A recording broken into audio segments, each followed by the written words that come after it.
Hi, this is Dennis with Second Chance Tackle. Today we have the opportunity to look at some projects that have recently arrived in my shop for service and repair. We also have an opportunity to look at a few fishing reels that I found at some flea markets and the like that, well, I just need to get them tuned up and get them back out there with a second chance. So we're going to start by looking at the ones that have recently arrived. And the first one just came in today. This one's from Joshua. He's in Pennsylvania. Pretty heavy box. It says it's 13 pounds. Wow. Okay, whoa.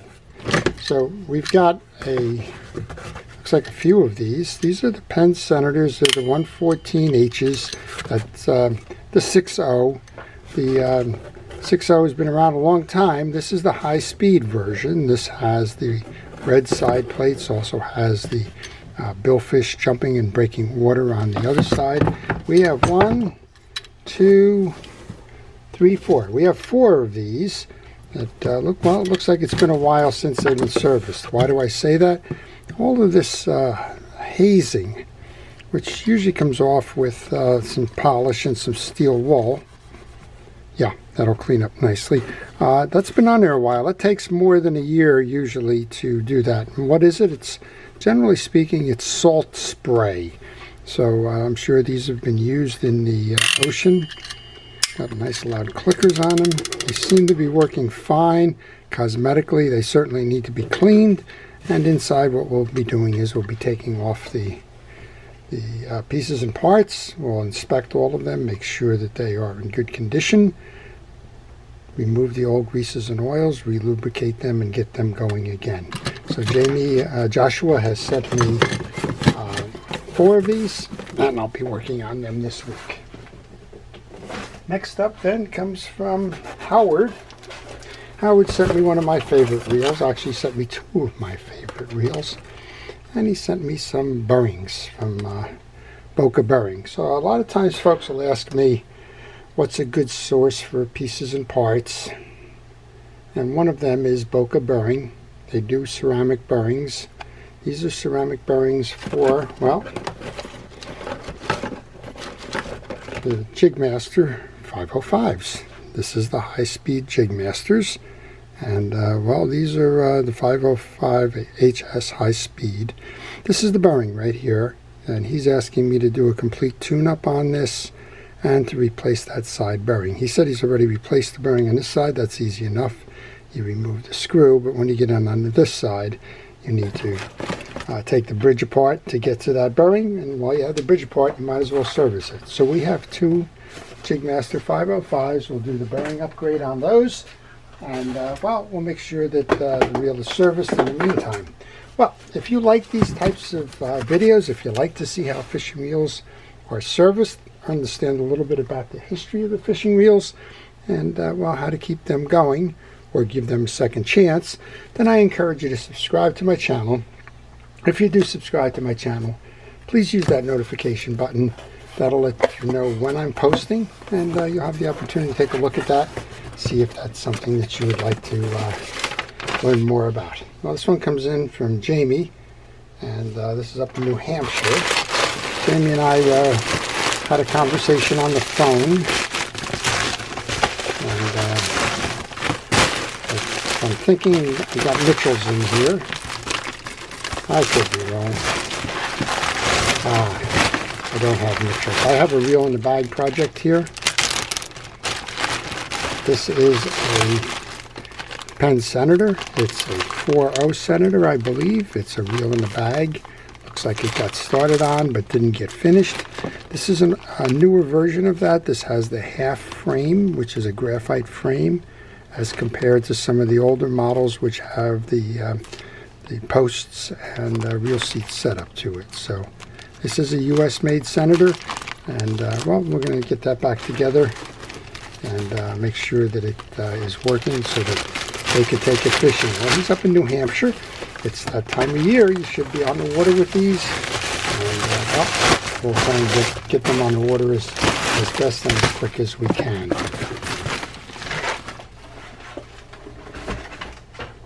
Well, if you see one of these reels that I don't plan to do a video on, why don't you give me a quick note in the comment section, And if I have the time, I will try to make a video on them for you.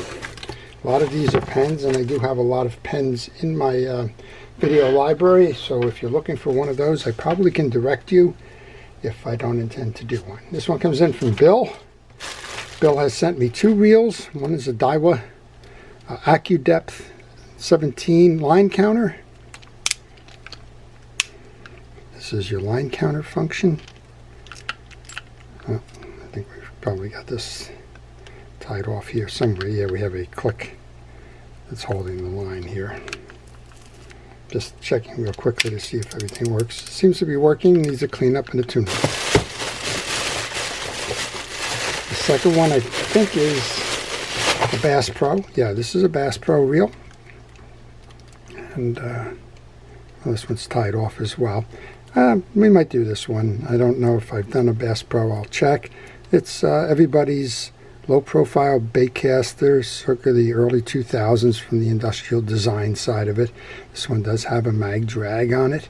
And, well, this one's called the Mega Tournament. So probably time for the servicing on that. Well, those are reels that have been sent in. Let me show you a few that are my flea market finds that I need to find the time to do, and I'm going to try and get them done. This is a kind of an unusual one. This is the Shakespeare. It's the Spin Wonder. It's the 2065, which is right before the Royal Maroon series. It's a beautiful reel. This one is grease choked. You can hardly even turn. I can't turn the rotor. So that to me says I have a bunch of dried geese in here that is now acting like a cement. This one can get going. It's got nice cosmetics to it. Just a little bit of wear around the rim of the rotor. I can't wait to make that work. This one should get back out there and get a second chance. Well, as you can tell, my flea market finds are usually on the vintage side. I enjoy them. I also enjoy fishing with them. This is a Korean-made Daiwa reel. It's the 100RL. It's a small format reel. Well, it's one of these reels that'll drive people crazy because of the noise it makes. It's a nice sounding reel. This has got what I call the bang bail. When the bail comes over, it hits the side of the arm here and trips it that way. It does not have a trip lever underneath. It's a nice freshwater reel that I hope to keep fishing, and well, we'll see. Also have another Daiwa here. This is the Regal X. I like this reel a lot. This one is the 2000 size. It's the 2000T Regal. It's the Regal X. Again, you got that noise because that's the noise that anti-reverse makes. These are not instant anti-reverse clutches, but boy, what a friggin' easy and nice spinning reel. Good for bassing. And we'll try and put that one back together. I have a very sluggish Ambassador. This is the Ambassador 6601 CB. Many of you may have seen my casting video the other day. I was using an Ambassador to demonstrate how to cast a round bait casting fishing reel. Well, this is among my favorites in terms of the reels that I use. And I found this one in a flea market. I want to tune this one up and use it. Why is it my favorite? It has a left hand crank to it. Now normally I'm a right-handed individual, born that way kind of deal, but when I'm casting with these bait casters, I like to throw it out, hold the rod in my hand, and start cranking. If I have the right side, if I'm throwing it out, I need to switch over in order to crank and not change the rod after a lot of casts. Well, I guess I've learned to overcome that and use the left-handed side reel for that purpose. So this one's just sluggish. You can see there's a little bit of dirt and debris on here. Overall, it's going to make a nice fishing reel after it's cleaned up and serviced, and well, we'll take that fishing. Next one up is a real oddball. I don't know, we'll feature this one on a reel of the day soon. This is a small pond reel. It's made by Johnson. It's called the Johnson Scorpion. It's an underspin reel. It's a reel that mounts below the pole, but operates the same way as any other closed-faced reel. Instead of pushing the button, you're pulling back on the lever to release. The line will come out, and then it will click back in for gathering. This has a much wider orifice to it, which should make the line come out easier and the reel cast further. And it is a micro reel. It's a very small reel. It's probably got 2 or 4 pound test on it. It has a smaller capacity for the line itself. And well, this one's in nice condition. I just want to tune it up like I do with most reels rather than just strap it on the pole. Tune it up, make sure that it's ready to go fishing so that it doesn't fail me in the heat of battle. So I'm looking forward to doing that one. And there's one more here. This was a $10 flea market find, and when I find these for $10, regardless of the condition, I'll generally wind up purchasing. And I don't purchase many reels anymore, but I purchased this one. This one is the Penn Pier 109. This is an early version of the reel. Many think that the 109 and the 209 are the same setup. They are not. They are different mechanically. On the 109, when you go into free spool, the handle is going to turn back. Well, this has got a broken, out of shape thing. The handle will turn back in casting mode when this is not stuck. It will turn back in casting mode and turn forward like a traditional knuckle buster would. And when you engage, then you have an anti-reverse feature that will lock the line in. On the Penn 9, that is the one that is similar to the 209. It does not have a revolving handle on casting. It's a totally different design. But for $10, this one will clean up beautifully.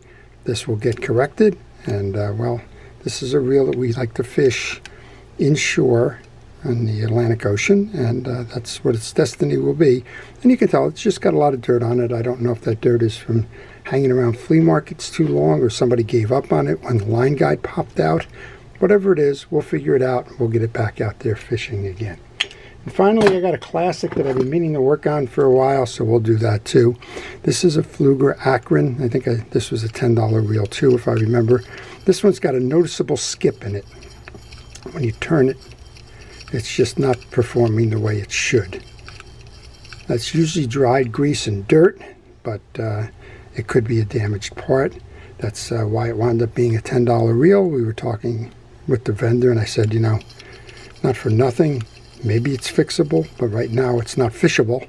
And I want to make sure that I'm paying the right price for that, so that if indeed it is not fishable, well, then I've paid the price for a parts reel, and $10 would be a reasonable price for that. So I hope you've enjoyed the previews of what I'm working on. And again, if you have subscribed, I appreciate the subscription, and I thank you for it. And if you haven't subscribed and you do like these types of videos, then I want to encourage you to subscribe. And again, use that notification button. You'll see when I'm posting these videos, and well, you'll be able to give your reels a second chance. This is Dennis with Second Chance Tackle, wishing everybody a great day.